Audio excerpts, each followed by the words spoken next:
I bow down to all the Buddhas of the past, the present and the future Buddhas. Let us start questioning ourselves. Why at all me as a human being? What is this universe? Is there a creator? Where are we missing? Where are we missing? Is there a purpose?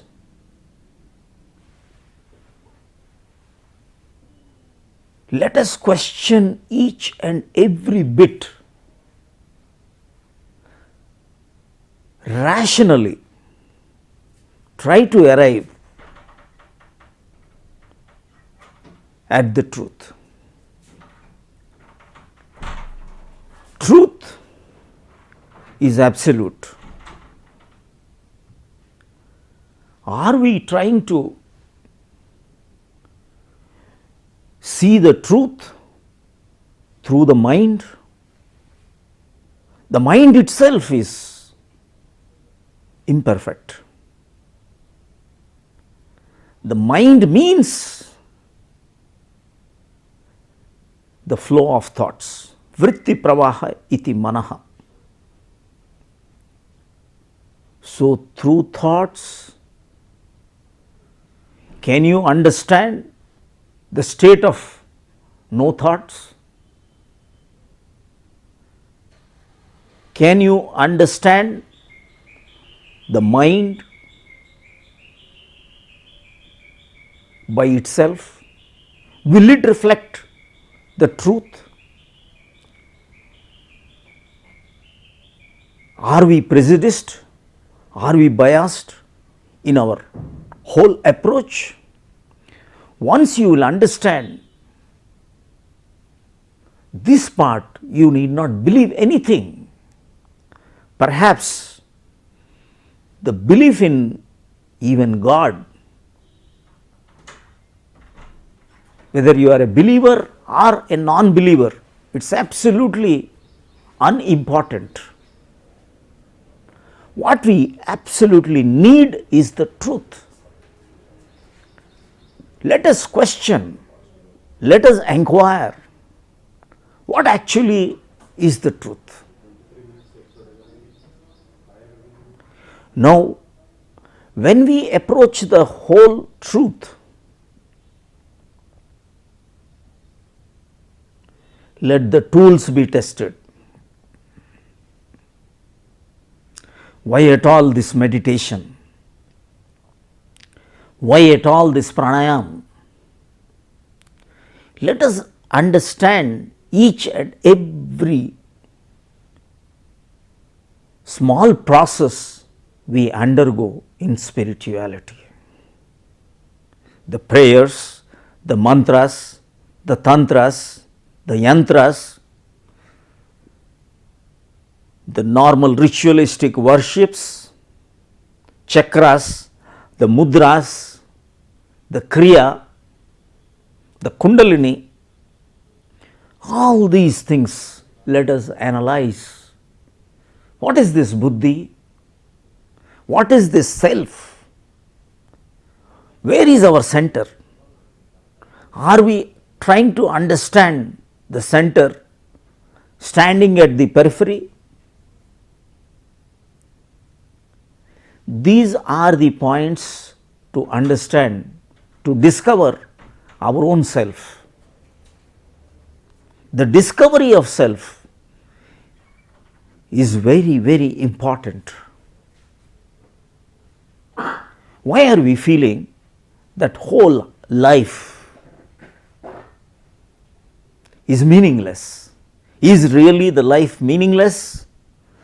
Or are we looking at from the right angle?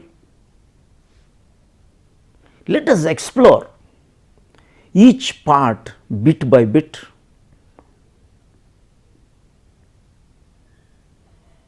Just see how we are saying, when we say life is meaningless, simply try to understand, are we saying the very life is an article to have a purpose? The very living is the purpose of our life. The essence of life is happiness. Life itself is celebration. Life itself is a purpose. What are we trying to do? When you understand life as an article, you will not get the essence. See whether life is an article like a pencil or a pen or a notebook. These are having a purpose because they have an article. It is an article. Articles have purpose, but the life is everything. You cannot limit to anything. Life is the totality. Life is everything. Now, the state we are in, everything looks meaningless, life looks meaningless, life looks purposeless. Unfortunately, the very approach is wrong. Is God real? Is God somewhere in the skies, up above the sky?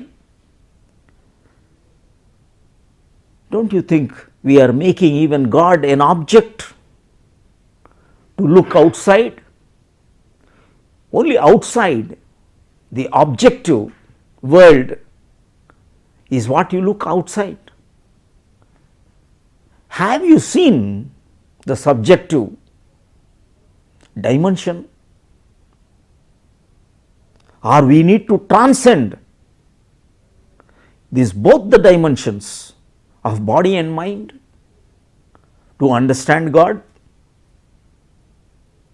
Let us explore who am I? What I call, now the Upanishads say, you are 5 sheets: Annamaya Kosha, Pranamaya Kosha, Manomaya Kosha, Vijnanamaya Kosha and Anandamaya Kosha. You are simply not one physical material. You have 5 sheets of existence: the Anna, the material world, what you are made up of, Annamaya Kosha; Pranamaya, the energy, the pranic sheath, the energy layer is the next sheath. Manomaya Kosha, the mind. Vijnanamaya Kosha, the intellect. Anandamaya is the bliss. When we go through the Sanatana Dharma, according to the Upanishads, you have what is called as gross body, subtle body and the causal body. The causal body is responsible for bringing you into life, and according to the subtle body, you got your gross body.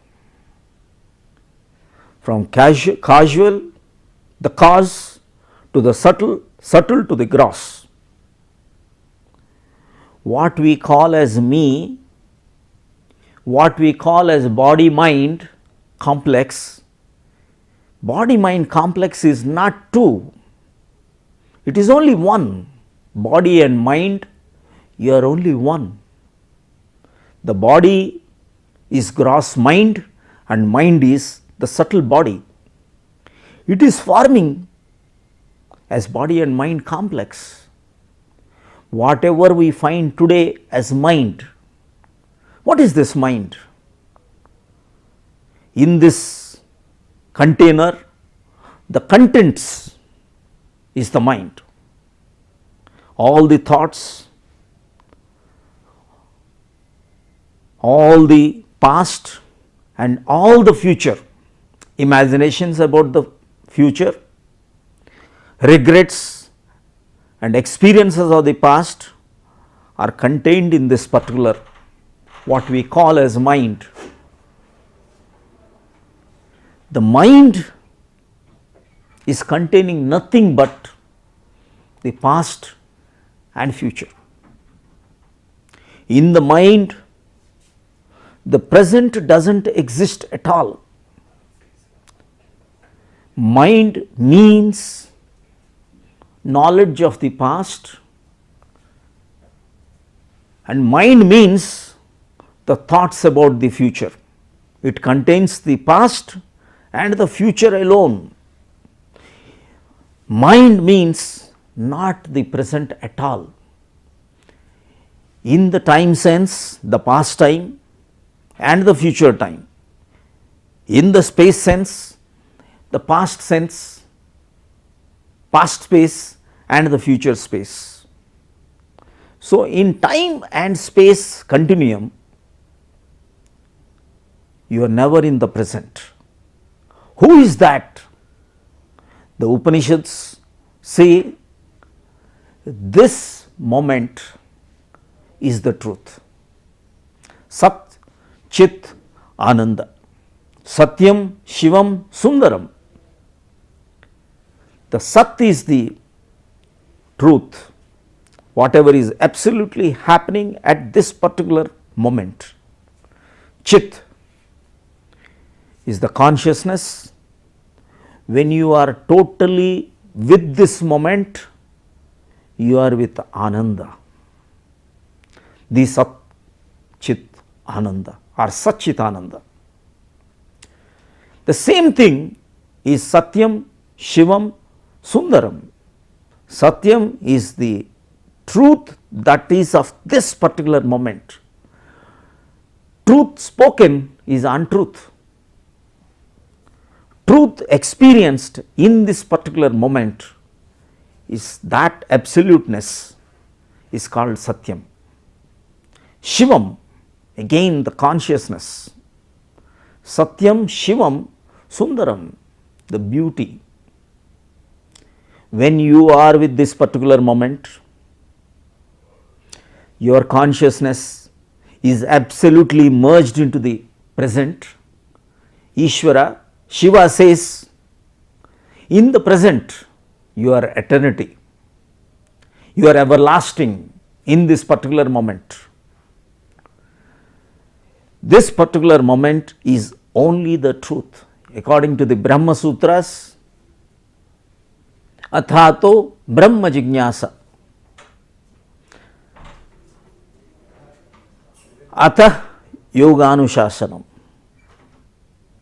This moment is the ultimate.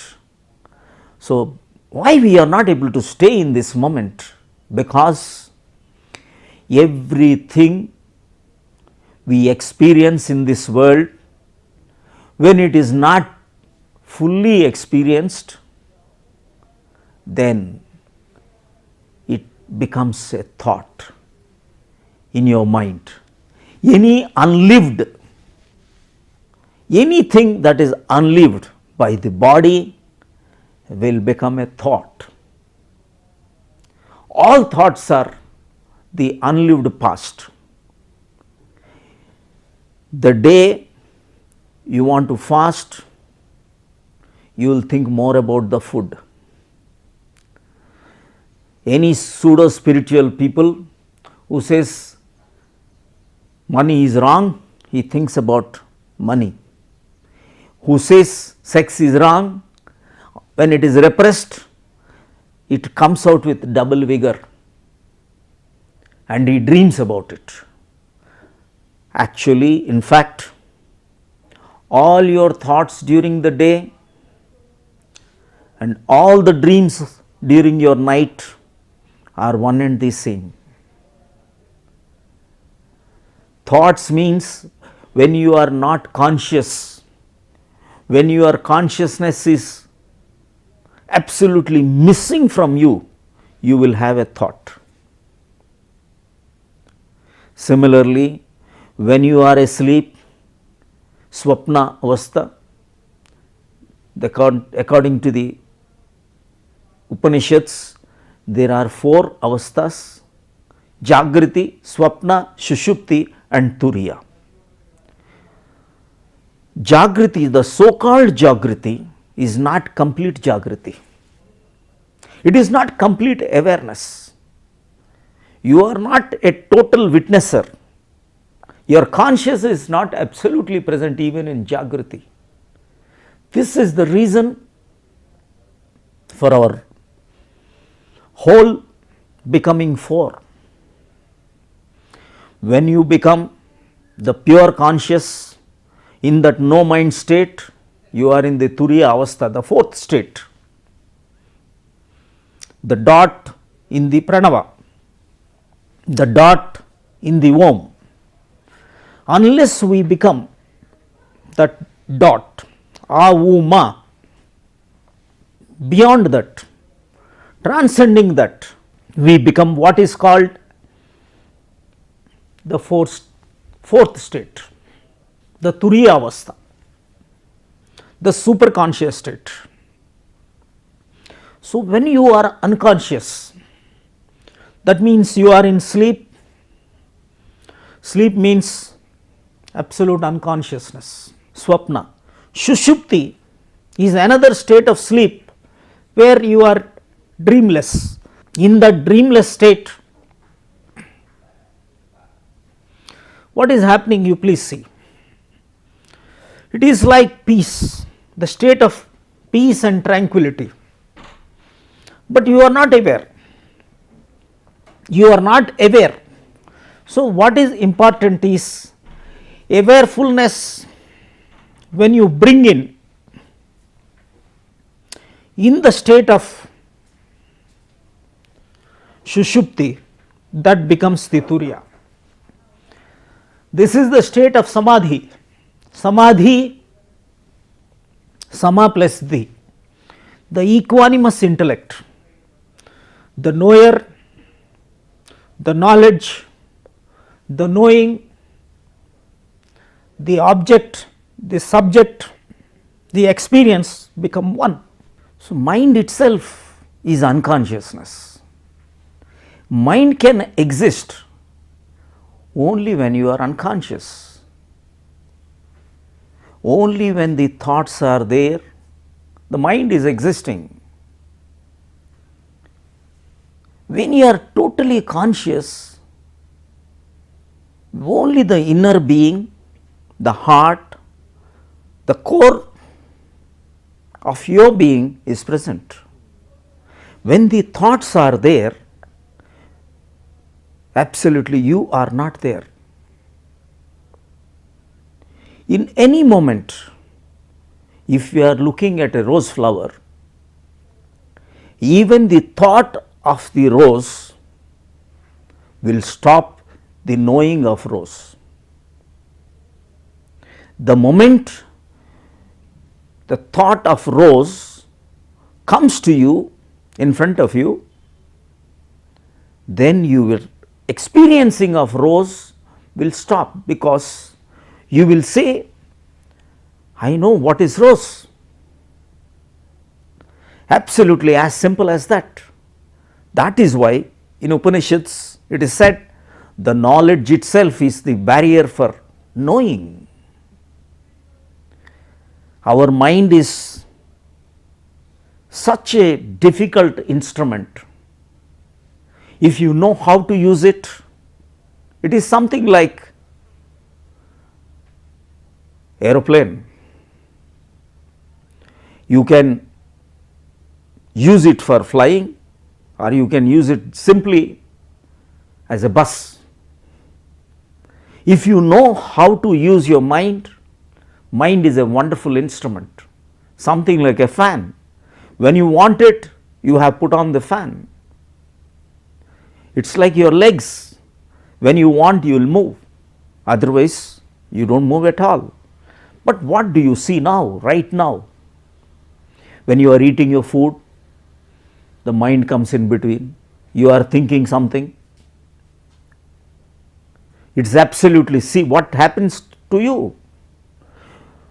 Why at all, when you are even your intimate moments with your spouse, the thought comes in between. The thought is actually making you shallow from your divinity. It is taking you out of that state of purity. The mind comes in between the body and soul. When the mind is not there, I am not talking about mindlessness. No mind is different from mindlessness. The pure mind of God, the pure mind of your pure state of your consciousness is absolutely good.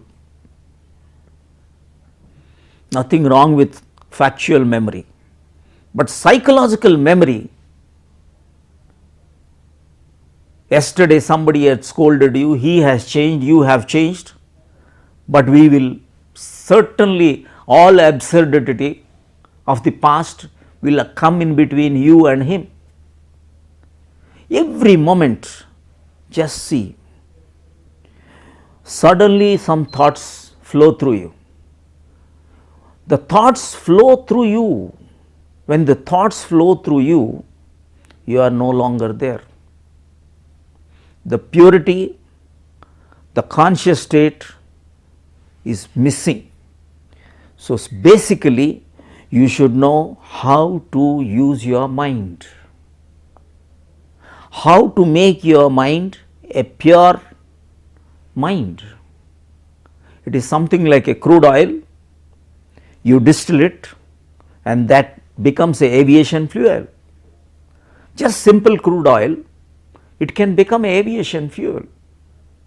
The octane number is changed so that it makes you, it gives you more productive work and efficient fuel for you. This is important, and how you clean through meditation we will come across in our rest of the classes. Thank you. God bless you.